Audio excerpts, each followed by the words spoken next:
आज मैं आप सभी को पढ़ाने वाला हूं chapter deficient demand and excess demand. इस चैप्टर में हम लोग कवर करने वाले हैं कि प्रॉब्लम्स क्या होती है डेफिशिएंट डिमांड में और क्या प्रॉब्लम्स होती हैं एक्सेस डिमांड में, और इन प्रॉब्लम्स का सॉल्यूशन कैसे हम फिस्कल पॉलिसीज से और मॉनेटरी पॉलिसीज से सॉल्व कर सकते हैं। चलिए शुरू करते हैं चैप्टर को। Problem of excess demand. Problem of excess demand का मतलब है कि यहाँ पे एक्सेस डिमांड किसकी बात हो रही है, यहाँ पे एग्रीगेट डिमांड की बात हो रही है। एग्रीगेट डिमांड एक बार समझा देता हूँ आपको क्या होता है। एग्रीगेट डिमांड का मतलब है जिसमें कंज्यूमर भी डिमांड कर रहा है, गवर्नमेंट भी डिमांड कर रही है, फर्म्स भी डिमांड कर रहा है और इंटरनेशनल मार्केट में भी डिमांड है। तो ये जो ओवरऑल डिमांड है C प्लस आई प्लस जी प्लस एन एक्स, फिर से सुनिए। C मतलब कंज्यूमर एक्सपेंडिचर, I मतलब इन्वेस्टमेंट एक्सपेंडिचर, G मतलब गवर्नमेंट एक्सपेंडिचर और NX मतलब एक्सपोर्ट माइनस इंपोर्ट। यहाँ पे जो गुड्स की डिमांड हो रही है वो एग्रीगेट डिमांड होती है। तो एग्रीगेट डिमांड जब ज्यादा हो जाता है एग्रीगेट सप्लाई से, तो वहां पे क्रिएशन किसकी होती है, एक्सेस डिमांड की क्रिएशन होती है। इसका मतलब वहां जो प्रॉब्लम होता है वो प्रॉब्लम होता है एक्सेस डिमांड। ठीक है। यहाँ पे जॉन मेनार्ड केन्स जी ने, according to John Maynard Keynes, एक डेफिनेशन है, excess demand refers to a situation when planned aggregate expenditure, plan aggregate demand, plan aggregate expenditure क्यों बोल रहा हूँ, क्योंकि डिमांड करोगे तो एक्सपेंडिचर भी क्रिएट होगा। तो प्लान एग्रीगेट डिमांड, ये आपका प्लान एग्रीगेट डिमांड है, ई डैश जहां पे इंटरसेक्ट कर रहा है, ये आपका प्लान एग्रीगेट डिमांड है, वो ज्यादा है फुल एम्प्लॉयमेंट इक्विलिब्रियम से। ये आपका फुल एम्प्लॉयमेंट इक्विलिब्रियम है। तो फुल एम्प्लॉयमेंट इक्विलिब्रियम वो सिचुएशन होती है जहां पे एग्रीगेट डिमांड और एग्रीगेट सप्लाई इंटरसेक्ट करते हैं। ओके, तो यहाँ पे एग्रीगेट डिमांड और एग्रीगेट सप्लाई ने इंटरसेक्ट किया हुआ है। तो इसके बाद एक सिचुएशन ऐसी आई कि प्लान्ड एग्रीगेट डिमांड ज्यादा हो गया। ये आपका प्लान्ड एग्रीगेट डिमांड है। प्लान्ड एग्रीगेट डिमांड ने इंटरसेक्ट एक नया किया, एग्रीगेट डिमांड ने एग्रीगेट सप्लाई को एक नए पॉइंट पे इंटरसेक्ट किया और वो पॉइंट ज्यादा है फुल एम्प्लॉयमेंट एग्रीगेट डिमांड से। ठीक है। तो यहाँ पे जो ये गैप बना है ना, ये गैप किसका है, इन्फ्लेशनरी प्रेशर। ये जो गैप है ये सारा का सारा इन्फ्लेशनरी प्रेशर है, जिसकी वजह से क्या हुआ इकोनॉमी में, excess demand. Okay. Problem of deficient demand. Deficient demand opposite word है एक्सेस डिमांड का। एक्सेस डिमांड में हमने क्या पढ़ा था कि एग्रीगेट डिमांड ज्यादा है, एग्रीगेट एक्सपेंडिचर ज्यादा है एग्रीगेट सप्लाई से। इसका मतलब जो फुल एम्प्लॉयमेंट इक्विलिब्रियम पे एग्रीगेट डिमांड और एग्रीगेट सप्लाई इंटरसेक्ट कर रहे हैं, वो अब कम हो गया है एक नए इंटरसेक्शन पॉइंट पे जहां पे प्लान्ड एग्रीगेट डिमांड इंटरसेक्ट करता है एग्रीगेट सप्लाई को। तो उसका रिवर्स हो जाएगा यहाँ पे problem of deficient demand. Deficient demand में जो आपका प्लान्ड एक्सपेंडिचर है ना, प्लान्ड एग्रीगेट डिमांड, वो आपका कम हो जाएगा फुल एम्प्लॉयमेंट इक्विलिब्रियम से। ओके। तो फुल एम्प्लॉयमेंट इक्विलिब्रियम क्या सिचुएशन होती है, जहां पे एग्रीगेट डिमांड एग्रीगेट सप्लाई को इंटरसेक्ट करते हैं। ओके। और यहां पर फुल एम्प्लॉयमेंट इक्विलिब्रियम आपका ई है, और एक नया जो इक्विलिब्रियम बना है वो बना है प्लान्ड एग्रीगेट डिमांड का, जो अब कम है। पीछे हमने क्या पढ़ा था, एक्सेस डिमांड में वो ज्यादा था फुल एम्प्लॉयमेंट एग्रीगेट डिमांड से। अब फुल एम्प्लॉयमेंट एग्रीगेट डिमांड से ये जो एग्रीगेट डिमांड है, जो आपका प्लान्ड एग्रीगेट डिमांड है, वो कम है और वो ई डैश पे इंटरसेक्ट कर रहा है। एक नया सिचुएशन, एक नया क्रिएशन हुआ यहाँ पर इक्विलिब्रियम का। ओके। तो यहाँ पे जो डिफरेंस है वो डिफरेंस बनेगा deflationary gap. Okay. Deflationary gap का रीजन क्या है, डेफिशिएंट डिमांड। डेफिशिएंट डिमांड क्या होता है, जहां पे आपका प्लान्ड एग्रीगेट एक्सपेंडिचर कम होता है फुल एम्प्लॉयमेंट एग्रीगेट डिमांड से। Okay. Causes of excess and deficient demand. पीछे हमने जो स्टडी किया है वो स्टडी किया है कि एक्सेस डिमांड क्या होता है और डेफिशिएंट डिमांड क्या होता है। अब इसके कारण क्या है, किस रीजन की वजह से हमारा एक्सेस डिमांड क्रिएट हुआ और किन्हीं रीजन की वजह से हमारा डेफिशिएंट डिमांड एग्जिस्ट हो रहा है। तो पढ़ते हैं एक एक करके। सबसे पहले हम स्टडी करेंगे एक्सेस डिमांड का। तो एक्सेस डिमांड में हमने पढ़े पहला पहला पहला जो पॉइंट है हमारा वो है increase in private consumption expenditure. Okay.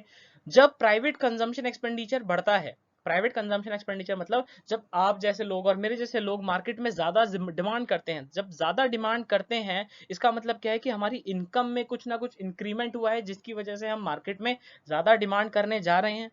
तो इनकम में जो हमारा इंक्रीमेंट हुआ है वो किसकी वजह से हुआ है कि किसी ना किसी ने हमें जॉब दी है, मतलब किसी ना किसी ने हमें जॉब दिया है, हमें इनकम जनरेट करके दिया है। इसका मतलब मार्केट में कुछ ना कुछ इन्वेस्टमेंट हुआ है जिसकी वजह से हमारी इनकम हुई है। इनकम होने की वजह से हमने क्या किया है, मार्केट में डिमांड किया है। वो डिमांड किसकी तरफ बढ़ा, increase in private consumption expenditure, जिसकी वजह से एग्रीगेट डिमांड बढ़ा है। ओके। सेकंड पॉइंट है इंक्रीज इन इन्वेस्टमेंट एक्सपेंडिचर। जैसे मैंने बताया कि आपको जो इनकम हुई है वो किसी ना किसी ऑर्गेनाइजेशन से, वो किसी ना किसी एम्प्लॉयमेंट से हुई है, ठीक है। अगर आप कहीं सर्विस करते हैं तो ठीक है, अगर आप बिजनेस करते हैं तो आपने कहीं ना कहीं इन्वेस्टमेंट्स किया है जिससे आपको प्रॉफिट हुआ है, कहीं ना कहीं आपको भी कुछ ना कुछ इनकम हुआ है। तो जब इकोनॉमी में इन्वेस्टमेंट्स करते हैं जिससे भी एक इनकम जनरेट होती है, ठीक है, तो वो भी एक रीजन है कि जो एग्रीगेट डिमांड को पुश करता है, जो एग्रीगेट डिमांड को बढ़ाता है, ओके, जिसकी वजह से एक्सेस डिमांड भी एग्जिस्टेंस में आ पाता है। Third point is government expenditure. अब गवर्नमेंट ने भी ऐसी कोई एम्प्लॉयमेंट अपॉर्चुनिटीज निकाली है जिससे कि इनकम जनरेट हो लोगों की। गवर्नमेंट ने भी कुछ ना कुछ ऐसे कंस्ट्रक्शन एक्टिविटीज या फिर कोई इंफ्रास्ट्रक्चर एक्टिविटीज की है, सोशल एक्टिविटीज या इकोनॉमिकल एक्टिविटीज, जिसकी वजह से इकोनॉमी में कहीं ना कहीं इनकम जनरेट हुई है। और जहां इनकम जनरेट होती है वहां कंजम्पशन का जनरेशन तो होता है। तो जहां कंजम्पशन का जनरेशन होगा वहां डिमांड का जनरेशन होगा। डिमांड अगर जनरेट ज्यादा कर जाएगा तो वहां पे एग्रीगेट डिमांड का सिचुएशन आ जाएगा। Okay. Next is increase in export, decrease in imports. Export का मतलब है कि आपके यहाँ से सामान किसी बाहर देश में बिक रहा है, ठीक है। तो यहाँ पे बिक क्यों रहा है? क्योंकि हमारे गुड्स के यहाँ ज्यादा प्रोडक्शन हो रही है, इसी वजह से एक्सपोर्ट ज्यादा हो रहा है। बाहर की कंट्रीज के जो लोग हैं वो हमारे देश के गुड्स को पसंद कर रहे हैं, इसी वजह से हम एक्सपोर्ट कर पा रहे हैं। इसका मतलब ओवरऑल डिमांड हमारे देश के गुड्स की बढ़ रही है। तो यहाँ पे इंक्रीज इन एक्सपोर्ट्स का ये रीजन है। और डिक्रीज इन इंपोर्ट्स का मतलब है कि हम बाहर से नहीं खरीद रहे हैं, हम इंडिया से ही खरीद रहे हैं। जो इंडिया में मैन्युफैक्चरर्स हैं हम उनसे ही प्रोडक्ट खरीद रहे हैं कंजम्पशन के लिए। तो इसीलिए यहाँ पे डिमांड बढ़ी है, जिससे कि एक्सेस डिमांड हुआ है। और इसका रीजन ये भी है कि डिक्रीज इन इंपोर्ट, हम बाहर से नहीं मंगवा रहे हैं। On the other side deficient demand. Deficient demand का रीजन क्या था कि सर जहां प्लैंड एग्रीगेट डिमांड कम हो जाता है, किससे? आपका जो फुल एम्प्लॉयमेंट एग्रीगेट डिमांड है। तो यहाँ पे इसका दूसरा सेंस ये भी है कि सर डिमांड कम हो जाना सप्लाई से। ओके, डिमांड कम हो जाना सप्लाई से, क्योंकि सर हम डिमांड नहीं कर पा रहे हैं क्योंकि हमारे पास इनकम नहीं है। इनकम क्यों नहीं है सर? क्योंकि मार्केट में कोई जॉब नहीं है। जॉब नहीं है इसका मतलब सर कोई इन्वेस्टमेंट नहीं करना चाह रहा है, इसलिए इनकम जनरेट नहीं हो पा रही है। तो जिसकी वजह से कहीं ना कहीं कंजम्पशन लोगों की रुक जाती है, कम हो जाती है। तो decrease in private consumption expenditure एक रीजन है डेफिशिएंट डिमांड का। सेकंड, जैसे मैंने बताया कि इन्वेस्टमेंट्स कम थी इसलिए इनकम कम थी, इनकम कम थी इसलिए कंजम्पशन कम थी। तो वैसे ही इन्वेस्टमेंट एक्सपेंडिचर इकोनॉमी में अब एंटरप्रेन्योर्स जो हैं, अब जो बिजनेसमैन हैं, वो कम से कम इन्वेस्ट कर रहे हैं। इसका मतलब कम से कम पैसा मार्केट में जनरेट हो रहा है एज एन इनकम। तो यहाँ पे इन्वेस्टमेंट्स कम है जिसकी वजह से डेफिशिएंट डिमांड आ रहा है। Decrease in government expenditure. अब गवर्नमेंट को भी फेवरेबल टाइम नहीं लग रहा है इन्वेस्टमेंट करने का, तो इसलिए गवर्नमेंट ने भी अपने एक्सपेंडिचर्स कम कर रखे हैं, जिसकी वजह से इनकम भी कम हो रही है मार्केट में और लोगों की कंजम्पशन भी कम हो रही है, लोगों की डिमांड भी जिसकी वजह से कम हो रहा है। बैंक से कम लोन मिल रहा है क्योंकि डिमांड ही कम है। Okay. Next is decrease in export. अब हम बाहर नहीं बेच रहे हैं, डिक्रीज इन एक्सपोर्ट्स। हम विदेशों में अपने गुड्स को एक्सपोर्ट नहीं कर रहे हैं क्योंकि डिमांड ही कम है। ओके। और इंक्रीज इन इंपोर्ट, कहीं ना कहीं हम बाहर से सामान मंगवा रहे हैं ताकि कुछ इनकम जनरेट हो हमारे देश में, कुछ इन्वेस्टमेंट्स करने की कोशिश कर रहे हैं, तो इंक्रीज इन इंपोर्ट्स कर रहे हैं। ओके, ये सारे रीजन है एक्सेस और डेफिशिएंट डिमांड के। Fiscal policy by central government. अब जो हमारा एक्सेस डिमांड और डेफिशिएंट डिमांड है, इनको ठीक करने के लिए क्या मेजर्स हैं, क्या मेजर्स ऐसे होते हैं हर देश के पास जिससे कि एक्सेस डिमांड और डेफिशिएंट डिमांड की सिचुएशन ठीक हो पाए? तो पहला मेजर है हमारे पास फिस्कल पॉलिसी। फिस्कल पॉलिसी कौन इंट्रोड्यूस करता है? सेंट्रल गवर्नमेंट जो होती है हमारे देश में, वो फिस्कल पॉलिसी का इस्तेमाल करके एग्रीगेट डिमांड और एग्रीगेट सप्लाई का जो इक्विलिब्रियम है उसको मेंटेन करने की कोशिश करते हैं। कहने का मतलब जो एक्सेस डिमांड और डेफिशिएंट डिमांड है, इनको इक्विलिब्रियम पे रखने की कोशिश की जाती है। चलिए शुरू करते हैं, क्या होता है हमारा fiscal policy by central government. Fiscal policy to cure deflation. Okay, deflation का मतलब क्या था? जैसे हमने पीछे डिस्कस किया था डिफ्लेशन। डिफ्लेशन कब आता है सर? डेफिशिएंट डिमांड एक सिचुएशन अराइज करता है जो होता है डिफ्लेशन। डिफ्लेशन के टाइम पे प्राइजेस जो हैं कमोडिटीज के वो कम हो जाते हैं। ओके, ठीक है। तो हमारा जो डेफिशिएंट डिमांड था वो डिफ्लेशनरी गैप क्रिएट कर रहा था, इसी वजह से यहाँ पे डिफ्लेशन वर्ड यूज हुआ है। फिस्कल पॉलिसी जो गवर्नमेंट की पॉलिसी है वो डिफ्लेशन को कैसे ठीक करने में मदद करती है, पढ़ते हैं। At the time of deflation और रिसेशनरी गैप, जैसे मैं आपको बता रहा हूँ कि डिफ्लेशन के टाइम पे प्राइसेस क्या हो जाते हैं, थोड़े बहुत कम हो जाते हैं मार्केट में, ताकि ये लोगों को इंड्यूस करते हैं कि आप आइए और सामान खरीदिए, क्योंकि उस टाइम डिमांड नहीं होता है मार्केट में। ओके, रीड करते हैं इस पैराग्राफ को। First paragraph, the recession in an economy occurs when aggregate demand is less than the aggregate supply due to fall in investments. Thus, there are two fiscal policy methods to close this gap and get the economy out of recession, कि हमारी economy को recession से बाहर निकालना, हमारी economy को deflation से बाहर निकालने के लिए दो ऐसे मेजर्स हैं, दो ऐसी पॉलिसीज हैं फिस्कल पॉलिसी के अंदर। पहला क्या है आपका गवर्नमेंट एक्सपेंडिचर। यस, गवर्नमेंट्स अपने एक्सपेंडिचर को इस टाइम क्या करती है, रीएलोकेट करती है, जिससे कि इकोनॉमी में फिर से एक रिकवरी का टाइम आ जाए, जिससे हम हमारा जो टारगेट इक्विलिब्रियम है उसको रीच कर पाए। तो एक बार पढ़ते हैं इंक्रीज इन गवर्नमेंट एक्सपेंडिचर, मेरे साथ पढ़िए। Government may increase its expenditure by starting public works like building roads, dams, agriculture works etcetera. The direct effect of increase in government expenditure will rise the output. Yes, जब government खर्चा करना चालू करेगी, जिससे क्या होगा, आउटपुट बढ़ेगा। Output बढ़ेगा तो रोजगारी बढ़ेगी और इनकम बढ़ेगा। ओके तो इनकम बढ़ेगा, एम्प्लॉयमेंट, हमारे देश की जो एम्प्लॉयमेंट है वो भी जनरेट होगी, जिससे क्या होगा कि हमारे देश में जो डिफ्लेशन का पीरियड चल रहा है उसमें एक रिकवरी आएगी और वो इक्विलिब्रियम की तरफ ज्यादा से ज्यादा पहुंचने की कोशिश करेगा। ओके तो इसका मतलब गवर्नमेंट को एक्सपेंडिचर बढ़ाना पड़ेगा, गवर्नमेंट अपने डिफरेंट इकोनॉमिकल एक्टिविटीज और सोशल एक्टिविटीज में खर्च करे, जिससे कि एक आउटपुट जनरेट होगा और इनकम जनरेट होगा एम्प्लॉयमेंट के थ्रू। तो हम अपने डिफ्लेशन के पीरियड से बाहर आ सकते हैं, रिकवरी कर सकते हैं। ओके दूसरा मेथड है रिडक्शन इन टैक्सेस, कि लोगों को अब छूट दे दी जाए टैक्सेस में। टैक्स रेट जब कम होना चालू हो जाए, इसका मतलब समझ जाना कि मार्केट में डिफ्लेशन चल रहा है और गवर्नमेंट चाहती है कि लोग ज्यादा खर्च करें और टैक्स कम भरे। तो यहाँ पे है reduction in taxes. Reduction in taxes से क्या होता है, लोगों का जो डिस्पोजेबल इनकम है ना, डिस्पोजेबल इनकम का मतलब होता है आपके पास जो एट द एंड इनकम बच जाता है खर्च करने के लिए अपनी लाइफ पे। मतलब आपने एक इनकम कमाया, उसमें से सबसे पहले आपने टैक्स भरा गवर्नमेंट को, उसके बाद आपकी जो लीगल ऑब्लिगेशंस थी, जहां आपको पेमेंट्स करनी है, जस्ट लाइक बैंक लोन पे इंटरेस्ट देना है, आपको कोई ईएमआई पे करनी है, वो सारी ऑब्लिगेशंस पे करने के बाद आपके पास जितना पैसा बचता है एट द एंड सर्वाइवल के लिए, वो डिस्पोजेबल इनकम है। तो यहाँ पे डिस्पोजेबल इनकम को थोड़ा रिलैक्सेशन मिलेगा जब गवर्नमेंट अपने टैक्सेस को कम कर देंगी। तो गवर्नमेंट जब अपने टैक्सेस को कम कर देगी तो डिस्पोजेबल इनकम में थोड़ा बहुत इंक्रीमेंट होगा, जिससे क्या लोग क्या करेंगे, कंजम्पशन की तरफ ज्यादा जाएंगे। जो लोग थोड़ा अपना कंजम्पशन को होल्ड करके बैठे थे, अब लोग उसको होल्ड नहीं, रिलीज करेंगे। अब लोग अपने डिमांड को थोड़ा बहुत क्या करेंगे, परचेज करेंगे, जो वो खरीदना चाहते हैं उन चीजों की तरफ वो आगे बढ़ेंगे। As a result national income and employment will increase, जिससे क्या होगा, नेशनल इनकम भी बढ़ेगा देश का और इनकम भी जनरेट होगी, क्योंकि अब लोग डिमांड करना विल कर रहे हैं, लोग डिमांड करना चाह रहे हैं, क्योंकि लोगों के पास डिस्पोजेबल इनकम है।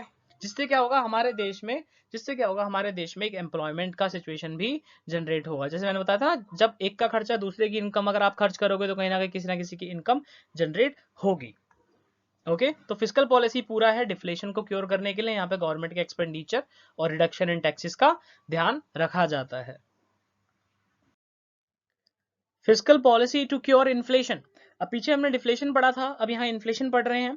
तो इन्फ्लेशन में क्या होता है ना, कि एग्रीगेट डिमांड ज्यादा होता है एग्रीगेट सप्लाई से। इसका मतलब दूसरा भी है, जब आपका प्लान्ड एग्रीगेट डिमांड ज्यादा हो जाए, फुल एम्प्लॉयमेंट एग्रीगेट डिमांड से स्टार्ट करो, हमने याद करो, हमने स्टार्टिंग में हमने पढ़ा था सबसे पहले ये, ठीक है। तो इसमें हम एक बार डेफिनेशन पढ़ लेते हैं, फिर उसके बाद आगे बढ़ेंगे। डेफिनेशन है, the inflation in an economy occurs when aggregate demand is more than the aggregate supply due to rise in investment। हाँ कि मार्केट में ना अब इन्वेस्टमेंट ज्यादा हो रही है, इन्वेस्टमेंट ज्यादा हो रही है, इसका मतलब लोगों की इनकम ज्यादा हो रही है, लोगों की इनकम ज्यादा हो रही है तो लोगों की कंजम्पशन ज्यादा हो रही है, जिस वजह से लोग ज्यादा से ज्यादा पैसा खर्च कर रहे हैं। तो यहाँ पे जो सिचुएशन है वो इन्फ्लेशनरी है। इन्फ्लेशन का मतलब है प्राइजेस का बढ़ जाना। अब यहाँ पे जो गुड्स कमोडिटीज के प्राइजेस हैं, कंज्यूमर, आप कंज्यूमर का जो इंडेक्स है उसमें देख पाओगे कि इंक्रीमेंट होगा, डे बाय डे प्राइजेस बढ़ रहे हैं कंज्यूमर गुड्स के, ठीक है। तो यहाँ पे क्यों हो रहा है ये, क्योंकि इन्वेस्टमेंट ज्यादा हो रही है। तो यहाँ पे गवर्नमेंट इसको कंट्रोल करने के लिए क्या करे, तो गवर्नमेंट के पास दो फिस्कल पॉलिसी है, दो फिस्कल पॉलिसी मेथड्स हैं जिसमें गवर्नमेंट इसको कंट्रोल कर सकती है। पीछे भी हमने दो पढ़ा था फिस्कल में, गवर्नमेंट अपने एक्सपेंडिचर के थ्रू या गवर्नमेंट अपने टैक्सेस के थ्रू इसमें कुछ ना कुछ चेंजेस करके, रिलोकेशन करके गवर्नमेंट इन्फ्लेशन या डिफ्लेशन की सिचुएशन को ठीक करती हैं। पीछे हमने डिफ्लेशन को ठीक करना सीखा, अब हम इन्फ्लेशन को ठीक करना सीखेंगे। तो इन्फ्लेशन के टाइम पे गवर्नमेंट क्या करेगी, खर्चा कम करेगी। खर्चा कम करेगी इसका मतलब क्या है सर, कि हमारे पास जो एम्प्लॉयमेंट अपॉर्चुनिटीज हैं जो गवर्नमेंट की तरफ से मिल रही हैं वो अब कम होने लगेंगी, जिससे क्या होगा सर, हमारी एम्प्लॉयमेंट कम होने पे हमारी इनकम भी कम होगी, और इनकम के कम होने पे सर हमारी कंजम्पशन एक्सपेंडिचर्स भी कम होने लगेंगी, ठीक है।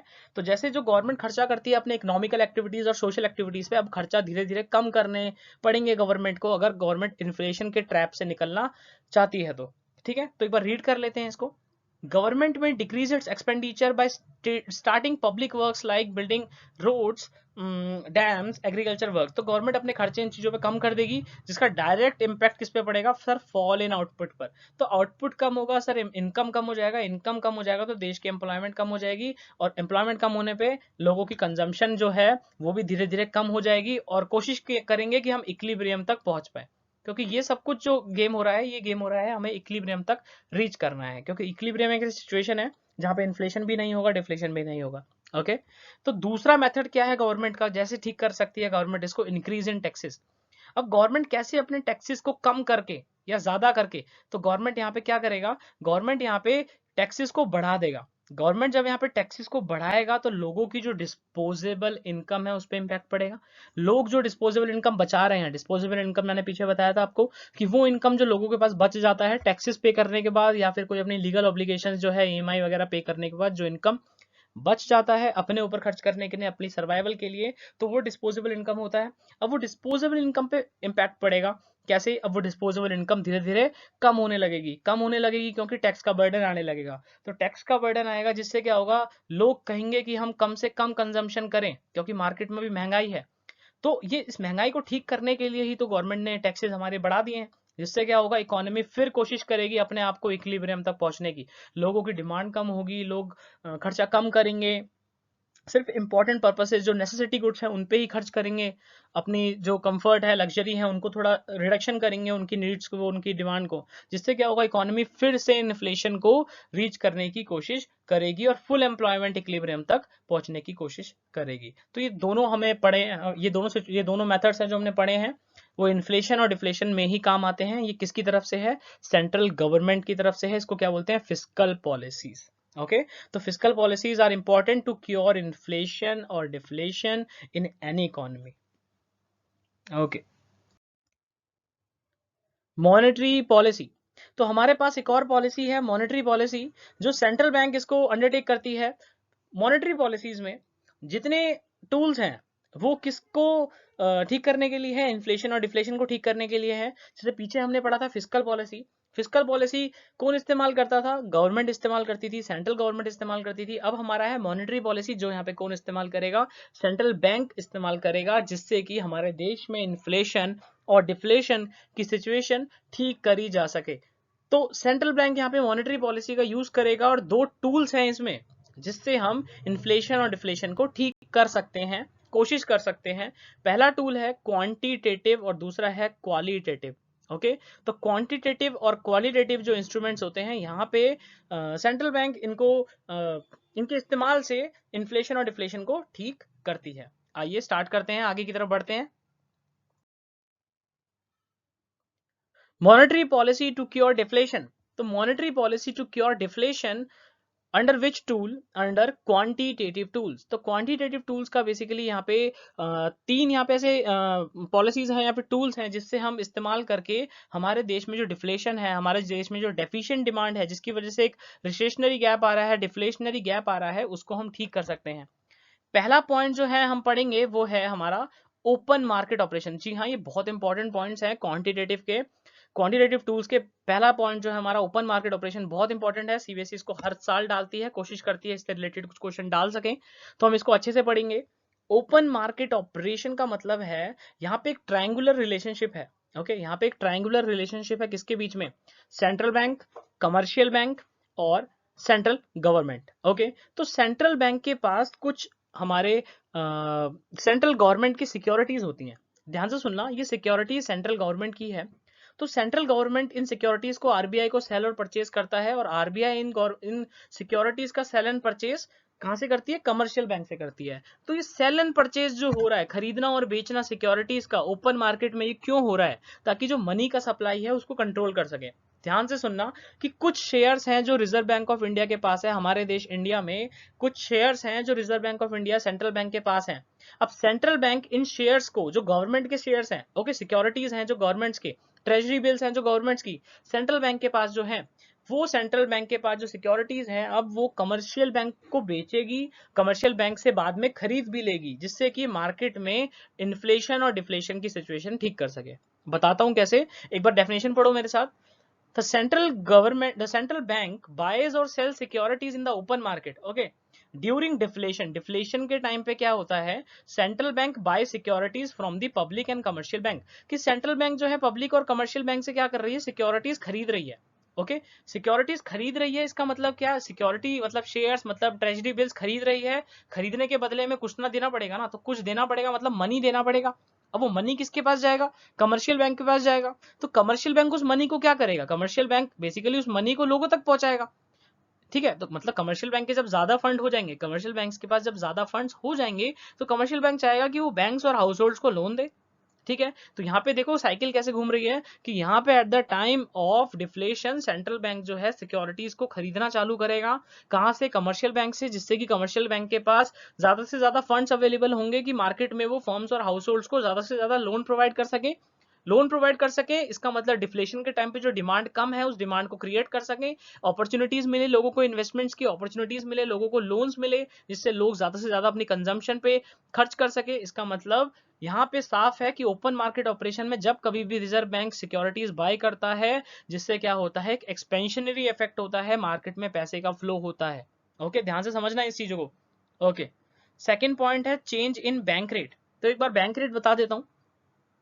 बैंक रेट का मतलब है कि जब रिजर्व बैंक ऑफ इंडिया या सेंट्रल बैंक किसी भी देश की कमर्शियल बैंक को कुछ फंड्स प्रोवाइड करती है, जब वो फंड्स प्रोवाइड करती है ना, तो उसका जो रेट ऑफ इंटरेस्ट चार्ज करती है उसको बोलते हैं bank rate.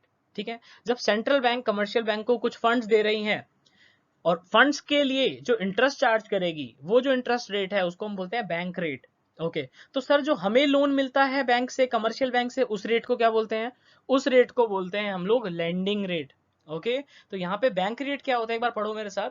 Bank rate is the minimum rate of interest at which central bank provides funds to commercial bank during deflation. अब डिफ्लेशन के टाइम पे क्या करना है, लोगों तक पैसा पहुंचाना है, तो लोगों तक पैसा पहुंचाने के लिए हमें बैंक रेट को गिराना पड़ेगा। तो बैंक रेट गिर जाते हैं डिफ्लेशन के टाइम पे, जिससे क्या होता है, cost of borrowings commercial bank की क्या हो जाती है, कम हो जाती है, जिससे कमर्शियल बैंक क्या करेगा, लेंडिंग रेट को भी कम कर देगा। लेंडिंग रेट कम होने से ज्यादा मनी का सप्लाई इकोनॉमी में होने लगेगा। ओके, कमर्शियल बैंक का रेट अब कम हो जाएगा, कमर्शियल बैंक लेंडिंग रेट कम कर देगा, जिससे ज्यादा से ज्यादा पैसा इकोनॉमी में जाएगा।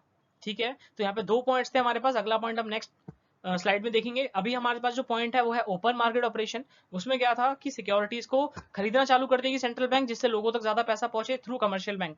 तो दूसरा क्या था, बैंक रेट हमारे कम हो जाएंगे। बैंक रेट कम होने से डायरेक्ट इंपैक्ट किस पे पड़ेगा, कमर्शियल बैंक के लेंडिंग रेट पे, लेंडिंग रेट भी कम हो जाएंगे। ओके,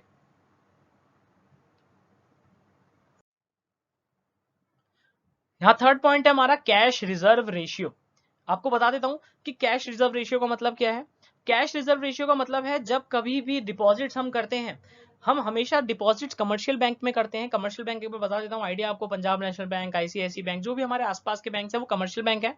तो कमर्शियल बैंक के पास हम जो भी डिपॉजिट करते हैं उसका कुछ परसेंटेज, उसका कुछ मिनिमम अमाउंट किसके पास चला जाता है, वो रिजर्व बैंक ऑफ इंडिया के पास चला जाता है एज एन रिजर्व। उस रिजर्व को हम लोग बोलते हैं कैश रिजर्व रेशियो। ठीक है, तो मार्केट में जब डिफ्लेशन है, मतलब मार्केट में जब डिमांड कम है, पैसे कम है, तो अब रिजर्व बैंक ये चाहेगी कि लोगों तक ज्यादा पैसे पहुंचे, तो इसीलिए अपना सीआरआर को कम कर दिया जाएगा। तो डिफ्लेशन के टाइम पे यहाँ पे रिजर्व बैंक ऑफ इंडिया अपने सीआरआर को कम कर देगा, जिससे कि हम इकोनॉमिक स्लो डाउन से, जो हमारी इकोनॉमिक स्लो डाउन है, इसकी रिकवरी जो है उसकी हो जाए, और ज्यादा से ज्यादा कैश बैंक में से जाए लोगों तक, मतलब फर्म्स तक और हाउस होल्ड तक ज्यादा से ज्यादा पैसा पहुंचे, जिससे कि मार्केट में एग्रीगेट डिमांड क्रिएट हो और हम रिकवरी के स्टेज से रिकवरी पर आए और इक्विलिब्रियम तक पहुंचे। तो सीआरआर का सिचुएशन क्या है, यहाँ पे सीआरआर का रेट बढ़ जाता है।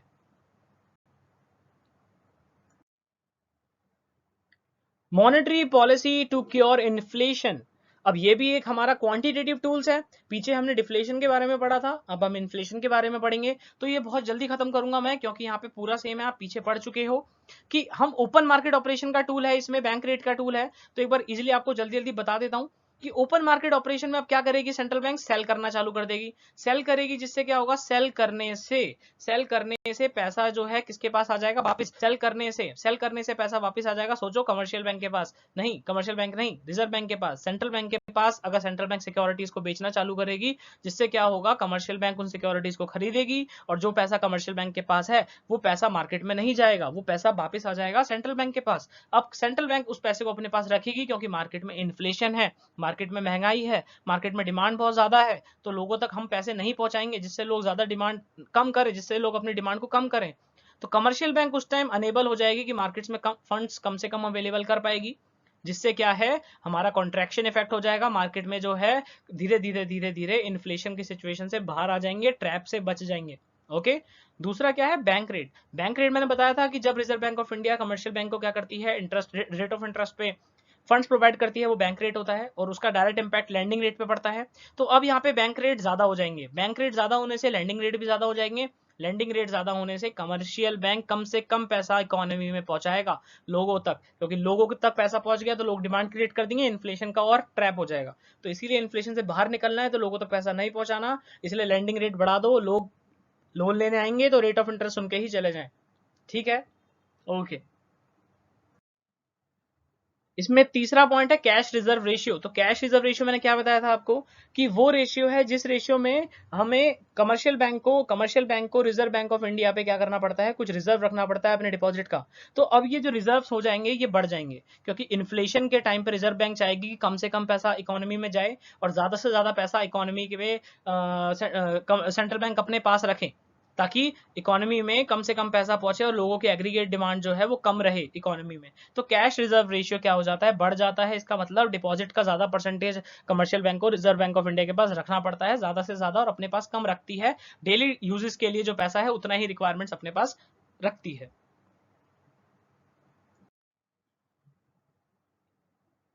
Monetary policy to cure deflation और इन्फ्लेशन, ये आपका एक क्वालिटेटिव टूल्स है। क्वालिटेटिव टूल्स में क्या होता है ना, बेसिकली ये रिजिड नहीं होते, ये बहुत फ्लेक्सिबल होते हैं, इसको हमेशा चेंज करा जा सकता है इजीली, क्योंकि यहाँ पे डिस्कशंस होती हैं कमर्शियल बैंक से। अब यहाँ पे सेंट्रल बैंक क्या करती है, डिस्कशंस करती हैं through letters, through notice, commercial bank को समझाती है कि इस टाइम इन्फ्लेशन है, इस टाइम आप पैसे कम दीजिए, रेट ऑफ इंटरेस्ट ज्यादा कीजिए, कम कीजिए। तो यहाँ पे बहुत अच्छा पॉइंट है सिलेक्टिव क्रेडिट कंट्रोल, जो कि बहुत इस्तेमाल होता है इंडिया में। 1956 के बाद ये बहुत इसका इस्तेमाल होने लग गया है इंडिया में। तो सिलेक्टिव क्रेडिट कंट्रोल्स पढ़ते हैं। These are used to regulate the flow of money supply in an economy, जिससे कि मनी सप्लाई जो है उसको हम रेगुलेट कर सके, देख सकें कि ज्यादा है कम है, उसके अकॉर्डिंगली हम डिसीजंस लें। रिजर्व बैंक ऑफ इंडिया इसमें डिसीजंस लेती है जिससे कि मनी सप्लाई रोकें या फिर बढ़ाएं। ओके, तो पहला इसमें क्या डिसाइड होता है, decide the marginal requirement against the specific goods और टाइप्स ऑफ सिक्योरिटीज। ओके, इसका मतलब अगर कोई पर्सन लोन लेने आया है तो वो लोन कितना मिलेगा उसको, और उसका प्रॉपर्टी और उसका जो सिक्योरिटी है उसका कितना परसेंटेज का लोन उसको प्रोवाइड किया जाए, कितना सिक्योरिटी उसका होना चाहिए, तो ये सब चीजें इसमें डिस्कस होती हैं।